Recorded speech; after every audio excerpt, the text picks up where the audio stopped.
هلا اصدقائي، شلونكم؟ رجعنا لكم بفيديو جديد. طبعا اليوم الفيديو مالتنا راح يكون انبوكسنج وريفيو للكيبورد من شركه ري دراجون اللي هو الفيز. هذا النسخه الجديده.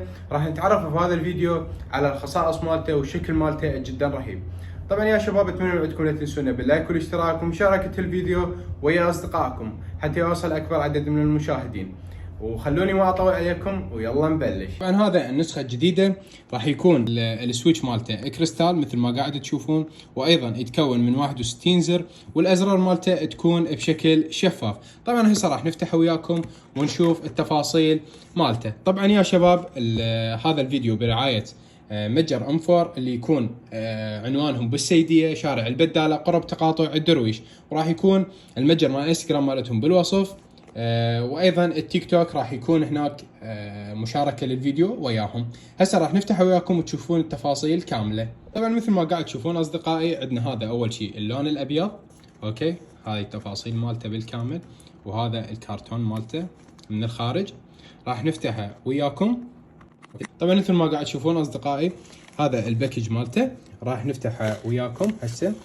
اوكي، هاي عندنا هنا اول شيء عندنا القطعه اللي تفتح لك الازرار والسويتشات، اوكي، وعندنا كيبل اللي هو التايب سي مثل ما قاعد تشوفون. وايضا صراحه ما اعرف هاي القطعه، هسه نفتحها وياكم ونشوف. طبعا هذا الكيبورد، يا اصدقائي، اوكي، هذا النسخه الجديده.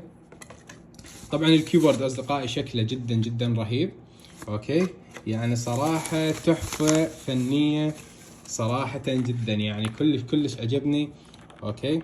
وهذا الصوت مالته هسه راح نشغله وياكم. هسه يا اصدقائي راح نشغله وياكم. طبعا الكيبورد يعني صراحه شكله جدا جدا رهيب. شوفوا الار جي بي مالته. صراحه الكيبورد راح يكون سعره 50,000 ومتوفر لدى متجر انفور سنتر، اوكي. طبعا هذا الكيبورد خليه يكون قريب عليكم، اوكي. وهذا الصوت مالته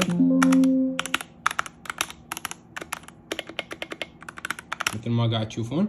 طبعا تقدر تتحكم بالار جي بي بشنو اللي يعجبك، وهواي بي مودات، وهواي بي يعني صراحه تفاصيل هوايه. مثل ما قاعد تشوفون اصدقائي، هذا السويتش اللي يكون كريستالي.